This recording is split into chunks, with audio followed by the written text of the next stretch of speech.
যদি এই অন্তর্বর্তীকালীন সরকার এবং যে ছাত্ররা তখন যে বৈষম্য বিরোধী ছাত্ররা ছিল তাদেরকে রাষ্ট্রদ্রোহ মামলায় তাদের বিচার করা হবে যদি এই সনদ সাংবিধানিক স্বীকৃতি না দেওয়া হয়। বঙ্গবন্ধু সপরিবারে যে হত্যা করেছিল সেটা কিন্তু মোস্তাক খন্দকার মোস্তাক কিন্তু ইন্ডিমিউনিটি দিয়েছিল, কিন্তু আওয়ামী লীগ যখন ক্ষমতায় আসে তখন কিন্তু এগুলো সব সংশোধন করে আপনার তাদের বিচার করেছে এবং জুলাই স্বাধীনতা যুদ্ধাপরাধীদের বিচারও করেছে।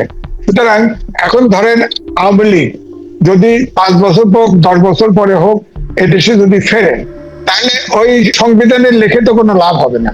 আওয়ামী লীগের এই যে পালিয়ে গেছে নেতৃত্ব শেখ হাসিনা সহ, আপনি গ্রামে গঞ্জে খবর নেন, অনেকে হয়তো আত্মরক্ষার চেষ্টা করতেছে কিন্তু কেউ কিন্তু দল বদল করে নাই। অর্থাৎ আওয়ামী লীগ যে সমর্থক বেশ আছে এটা বাংলাদেশের মাটি ওভাবেই থাকবে 5 বছর হোক 10 বছর। জুলাই আন্দোলনে পতন হয়েছিল আওয়ামী লীগ সরকার, এই আন্দোলনে জিতেছে কে? এক বাক্যে এমন প্রশ্নের উত্তর দেওয়া সহজ নয়, কারণ ভিন্ন ভিন্ন আদর্শের অনেকেই ছিলেন এই আন্দোলনে। আরো কঠিন হয়ে পড়ছে যখন আন্দোলনের বছর পূর্তির ঠিক আগে এই আন্দোলনের কৃতিত্ব নিয়ে কামড়াকামড়ি শুরু হয়েছে। এনসিপি নেতারা বলছেন জামাত শিবির এই আন্দোলনের মূল সংগঠক না, অন্যদিকে জামাতের সিনিয়র নেতারা বলছেন তারা পর্দার আড়ালে থেকে এই আন্দোলনের কলকাঠি মেরেছেন, পুরো পরিকল্পনা সাজিয়েছেন। আবার এনসিপি নেতাদের ভাইরাল হওয়া পোস্ট থেকে দেখা যাচ্ছে ছাত্রলীগ সেজে ঢাকা বিশ্ববিদ্যালয়ের সাধারণ শিক্ষার্থীদের উপর হামলা চালিয়েছিল শিবিরের কর্মীরা। ওই হামলার ঘটনায় দায়ের করা মামলায় এক বাদী যিনি এনসিপির নেতা, তিনি দাবি করেছেন যাদেরকে তিনি আসামি করেছিলেন তাদের অনেকেই ছিলেন শিবিরের কর্মী, কিন্তু ছাত্রলীগ করত। কিছুদিন আগে ছাত্রদল এদেরকে বলেছে গুপ্ত শিবির। প্রশ্ন হলো জামাত নেতাদের দাবি, এনসিপি নেতাদের অভিযোগ সবকিছু ফিরিয়ে নিয়ে যাচ্ছে গত বছরের জুলাইয়ের শেষে যখন শেখ হাসিনা বলেছিলেন আওয়ামী লীগকে ক্ষমতা থেকে হটাতে এটা জামাতের ষড়যন্ত্র। তার মানে কি শেখ হাসিনার কথাই ফলে যাচ্ছে? সরকার সমর্থিত কিংস পার্টি এনসিপির আহ্বায়ক নাহিদ ইসলাম জুলাই আন্দোলনের নেতৃত্বের শীর্ষ সারি থেকে শিবিরকে মোটামুটি ছেটে ফেলতে ফেসবুকে 31 জুলাই দীর্ঘ পোস্ট দেন। লেখেন সাদিক কায়েম বৈষম্য বিরোধী ছাত্র আন্দোলনের কোনো সমন্বয় ছিলেন না, কিন্তু 5 আগস্ট থেকে এই পরিচয় সে ব্যবহার করেছে। অভ্যুত্থানে শিবিরের গুরুত্বপূর্ণ ভূমিকার কারণে সাদিক কায়েম প্রেস ব্রিফিং এ বসার ব্যবস্থা করা হয়। পাল্টা জবাব দেন শিবিরের নেতারা ও তাদের সমর্থকেরা। কিন্তু বিষয়টি শুধু জবাব দেওয়ার মধ্যে সীমাবদ্ধ থাকেনি, শুরু হয়েছে একের পর এক কামান দাগানো। সবচেয়ে ভয়ঙ্কর তথ্য দিয়েছে এনসিপির কেন্দ্রীয় সংগঠক আরমান হোসেন। তিনি লিখেছেন গত বছর 15 জুলাই ঢাকা বিশ্ববিদ্যালয়ে ছাত্রলীগের হামলার ঘটনাকে কেন্দ্র করে 220 জন আসামির বিরুদ্ধে 27 অক্টোবরে শাহবাগ থানায় তিনি মামলা দায়ের করেন। আরমান হোসেন দাবি করেন মামলা দায়েরের মাস খানেক পর শিবিরের শীর্ষস্থানীয় একজন নেতা তার সাথে দেখা করেন। সেই নেতা কয়েকজন আসামিকে মামলা থেকে অব্যাহতি দেয়া যায় কিনা সে ব্যাপারে কথা বলেন, তাদের ব্যাপারে ডিটেলসও পাঠান আরমানের কাছে। আরমান হোসেন এরপর লেখেন তিনি খোঁজ নিয়ে দেখেন মামলার বেশ কয়েকজন আসামি শিবিরের সাথে যুক্ত। দর্শক, 15 জুলাই ছাত্রলীগের হামলার পর সারা দেশে কোটা সংস্কার আন্দোলনের তীব্রতা বেড়েছিল। অন্যদিকে গণতান্ত্রিক ছাত্র সংসদের আহ্বায়ক আব্দুল কাদের লিখেছেন গুপ্ত শিবিরের সদস্যরা ক্যাম্পাসে সবচেয়ে বেশি আগ্রাসী ছিল, তারাই ছাত্রলীগের নামে ক্যাম্পাসে সাধারণ শিক্ষার্থীদের উপর বেশি নির্যাতন চালাতো। জুলাই আন্দোলনের আর এক নেতা মাহি সরকার বলেছেন কাদেরের বক্তব্য সত্যি। এরই মধ্যে জামাতের নায়েবে আমির সৈয়দ আব্দুল্লাহ মোহাম্মদ তাহির বিবিসি বাংলাকে দেওয়া এক সাক্ষাৎকারে বলেন তারাই অভ্যুত্থানের মূল ভূমিকা পালন করেছিলেন। নিজেদের অপ্রকাশ্যে রাখার কৌশল অবলম্বনের কথা জানিয়ে তিনি বলেছেন তারা সচেতন ছিলেন এটা যেন জামাত শিবিরের আন্দোলন বলে প্রকাশিত না হয়। তারা চেয়েছিলেন সার্বজনীন রূপ দেওয়ার জন্য। তখন যদি প্রকাশ হতো যে ছাত্র শিবিরের মাধ্যমে জামাত এই আন্দোলনে আছে তাহলে এতে অনেকের রিজার্ভেশন ছিল, সেজন্য তারা কৌশল নিয়েছিলেন।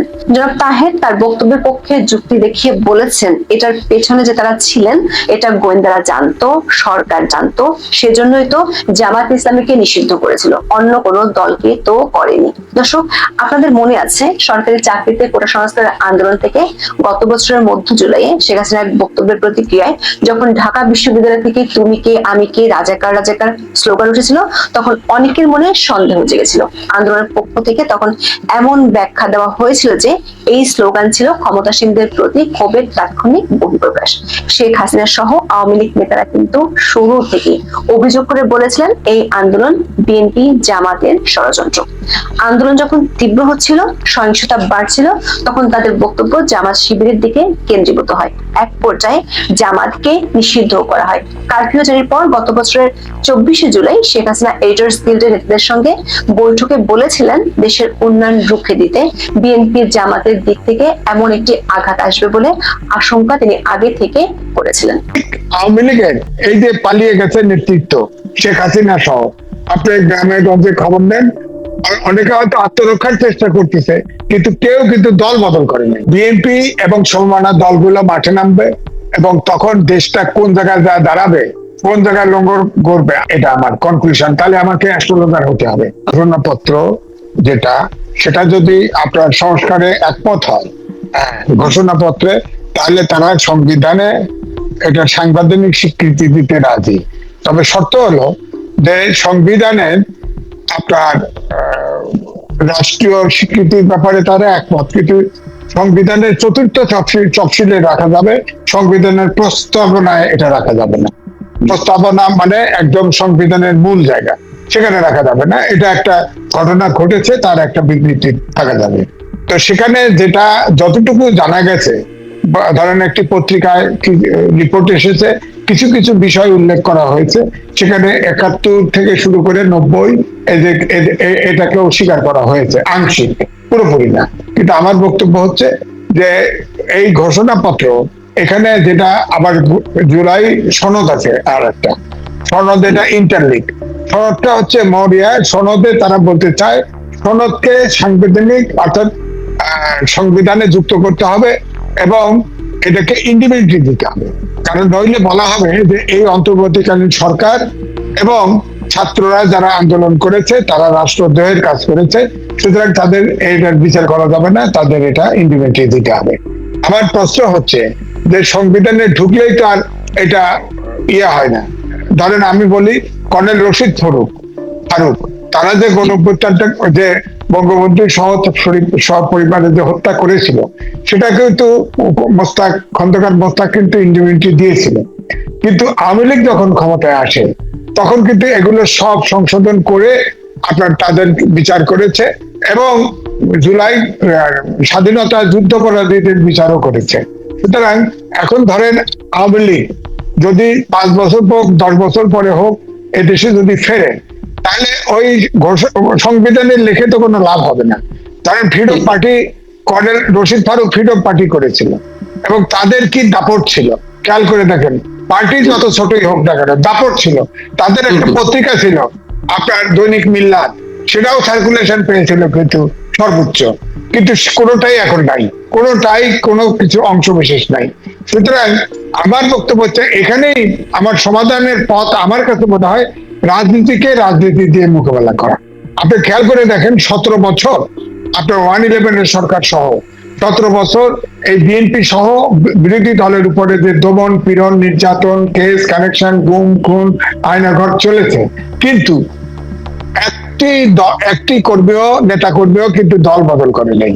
ঠিক আওয়ামী লীগের এই যে পালিয়ে গেছে নেতৃত্ব শেখ হাসিনা সহ, আপনি গ্রামে গঞ্জে খবর নেন, অনেকে হয়তো আত্মরক্ষার চেষ্টা করতেছে, কিন্তু কেউ কিন্তু দল বদল করে নাই। অর্থাৎ আওয়ামী লীগ যে সমর্থক বেজ আছে, এটা বাংলাদেশের মাটি ওভাবেই থাকবে, 5 বছর হোক 10 বছর। বিএনপি যদি 17 বছর থাকতে পারে, এরাও নাহলে 17 বছর থাকবে, তারপর বিচার হবে। এই জন্যই বলছি এটা সমাধান না। সমাধান হচ্ছে আপনার এনএসএফ এর মতো আচরণ করলে কিন্তু কোনো আইন বা ইন্ডিপেন্ডেন্ট অধ্যাদেশ করে বা আইন করে কোনো লাভ হবে না। আর 2 হলো যে আপনি যখন ইন্ডিপেন্ডেন্ট অধ্যাদেশ জারি করবেন, তখন তো এটা ফাইনালি সংসদে আপনাকে পাস করতে হবে। সংসদে তো সামনে নির্বাচন হবে, নির্বাচনে যাইতে হবে। তো নির্বাচনে গিয়ে কোন দল ক্ষমতায় আসে, তারা এটা যদি সংবিধানে যুক্ত করে, অর্থাৎ পার্লামেন্টের মেজরিটি ভোটে যদি যুক্ত হয়, তাহলে তো আপনি ইন্ডিপেন্ডেন্ট হবে। কিন্তু ইন্ডিপেন্ডেন্ট দেওয়া এটা কোনো বাঁচার, তারা বলেছে যে এই যদি এই অন্তর্বর্তীকালীন সরকার এবং যে ছাত্ররা, তখন যে বৈষম্য বিরোধী ছাত্ররা ছিল, তাদেরকে রাষ্ট্রদ্রোহ মামলায় তাদের বিচার করা হবে যদি এই সনদ সাংবিধানিক স্বীকৃতি না দেওয়া হয়। তো আমার বক্তব্য হচ্ছে এই সরকার তো এটা প্রজ্ঞাপন জারি করাও সঠিক হবে না, কারণ এই সরকার আপনার এই সংবিধান অনুযায়ী ওত নিয়েছে। এবং এই সংবিধানের 106 অনুচ্ছেদ অনুযায়ী সুপ্রিম কোর্টের মতামত নিয়েছে। অর্থাৎ এই সরকার কিন্তু সাংবিধানিক সরকার।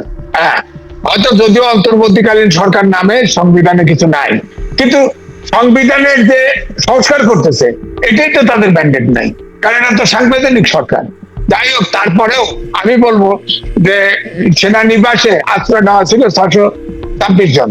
পরে তো আপনার লিস্ট বাড়ায়, লিস্ট বেরোলে দেখা যায় সুপ্রিম কোর্টের প্রধান বিচারপতি এবং অ্যাপিলেট ডিভিশনের বিচারপতির নাম বেড়েছে, তারা সেনানিবাসে ছিল। তবু আমরা সেটা ধরতে গেলাম না, কারণ আমাদের রাষ্ট্রপতি তো বলেছেন যে শেখ হাসিনা পদত্যাগ করেছেন, আমার কাছে সে পালিয়ে গেছেন, এবং তিনি বলেছেন যে 106 অনুচ্ছেদে অন্তর্বর্তীকালীন সরকারকে রাষ্ট্র চালানোর বৈধতা দিয়েছে। আমরা এটা বিশ্বাস করি। আবার তিনিও তো মন্তব্য করছেন তার কাছে কোনো পদত্যাগ পত্র নেই শেখ হাসিনার। সেটা পরে বলছে আমরা পদত্যাগ পত্র নেই, আমরা সেই ভ্যাকুয়াম তৈরি করতে চাই না। আমার কথা হচ্ছে যে জায়গায় আছে যে বঙ্গভবনে এই বর্তমান সংবিধানকে সমুন্নত রাখার জন্য ওট নিয়েছে, তারা পরতে পরতে এই ওট ভঙ্গ করেছে। সংবিধানের সংস্কার করা মানেই হচ্ছে ওট ভঙ্গ হওয়া। তো ওইটা যদি আপনি ধরতে চান, এই সরকার তো ওট ভঙ্গ করে ফেলাইছে। অন্তর্বর্তীকালীন সরকারের তো ওট নাই, ওট ভঙ্গ করে ফেলছে। সংস্কার কমিশন করতেছে না, সংবিধানের সংস্কার করতেছে না, বললে তো তাদের ওট ভঙ্গ হচ্ছে, অর্থাৎ সরকার নাই তো। ওইটা যদি ধরতে চান, ওট ভঙ্গ হলে তো সরকার থাকে না। যাই হোক, তারপরে আমি বলবো যে জুলাই সনদ এবং জুলাই ঘোষণাপত্র, আপনার জুলাই সনদে যেগুলো আছে, ধরেন এই যে ধরেন মোটামুটি ভাবে 5টা জায়গায় একমত এখনো হয় নাই। প্রধান বিচারপতি কি সিস্টেমে হবে, তারা জুলাই ঘোষণাপত্র এবং ইন্ডিপেন্ডেন্টি না দিলে তারা এই সনদে স্বাক্ষর করবে না, তারা নিজেরা ঘোষণা করবে। ঘোষণা করলে তো এনসিপির হবে ঘোষণা, এটা তো সার্বজনীন হবে না। এবং তারা এটাকে সাংবিধানিক বৈধতা দিতে বলেছে সংবিধানে, এবং তারা এটা যদি সংবিধানে যুক্ত করতে না পারে তাহলে তারা রাষ্ট্রদ্রোহী হিসেবে বিচার হতে পারে। এটা হলো তাদের আশঙ্কা, তাদের নিরাপত্তার জন্য এটা করতে চাচ্ছে। সেখানে তো সবাই একমত হবে তা না। আপনি বলেন তো দেখি, কোথায় ঘোষণাপত্র ইন্ডিপেন্ডেন্টি দেওয়া হচ্ছে? একমাত্র ফ্রিডম পার্টির লোকদেরকে দেওয়া ছাড়া। 52 সালে ইন্ডিপেন্ডেন্টি হয়েছে, 71 সালে ইন্ডিপেন্ডেন্টি হয়েছে, আপনার 90-এ ইন্ডিপেন্ডেন্টি হয়েছে, যত আছে সব কোথাও তো ইন্ডিপেন্ডেন্টি দেওয়া হয়নি। একমাত্র এই 15ই আগস্টের হত্যাকাণ্ডের জন্য যারা ঘটিয়েছিল তারা স্বীকার করেছে এবং তাদের জন্য ইন্ডিপেন্ডেন্টি দেওয়া হয়েছিল। সেটা আওয়ামী লীগ সরকার এসে এটা চেঞ্জ করে কার্যকরী করে দিচ্ছে, ফাঁসিটা দেওয়া দিয়ে দিচ্ছে। তো আমার বক্তব্য হচ্ছে যে এটা গণঅভ্যুত্থান হয়েছে। গণঅভ্যুত্থানে তো তারা সামনের কাতারে যারা নামও আসছে, যে অমক অমককে, এটা আমি পত্রিকায় দেখলাম যে তারা খুব আতঙ্কিত হলে আপনারা তো অনেকেই তো ফৌজদারি আদালতে জড়িত। ধরেন ইন্ডিপেন্ডেন্টি হলো না, দেওয়া হলো, ইন্ডিপেন্ডেন্টির কারণে বিচার হলো না, আপনার কি ফৌজদারি অপরাধের উঠতে নাকি দেশে? আপনাদের নামে তো নানান কেলেঙ্কারি বেরোচ্ছে, নানান সমস্যা বেরোচ্ছে, এগুলোর বিচার হবে না? অন্য সরকার ক্ষমতা আসলে তো তারা বিচার করতে হবে, অভিযোগ আসলে বিচার করবে না।